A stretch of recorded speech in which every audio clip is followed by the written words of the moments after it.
શું તમને ખબર છે કે મસાના અલગ અલગ ટાઈપ્સ અને ગ્રેડ્સ પણ હોય છે? આવો આજે તમને હું 1 મિનિટમાં સમજાવું.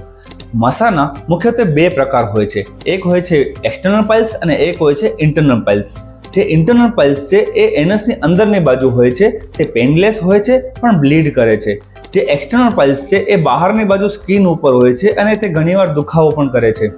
ઇન્ટરનલ પાઇલ્સના મુખ્યત્વે 4 ગ્રેડિંગ હોય છે. ગ્રેડ 1 કે જે અંદરની બાજુ સોજો હોય છે, બ્લીડ કરે છે પણ તે બહાર આવતો નથી. ગ્રેડ 2 કે જે એનસમાંથી સંડાસ કરતી વખતે બહાર આવે છે અને પછી જાતે અંદર જતું રહે છે.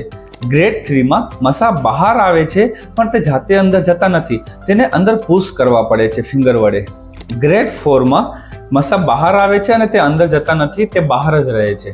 શું તમને આમાંથી કોઈ લક્ષણો છે તો તેને ઇગ્નોર ન કરો. વહેલું નિદાન કરાવવાથી ઇઝીલી સારવાર થાય છે. હું છું ડોક્ટર હિરલ રાજદેવ, તમારી મદદે. જો તમને આમાંથી કોઈ લક્ષણો હોય તો તમે મને ટેક્સ્ટ કે કન્સલ્ટ કરી શકો છો.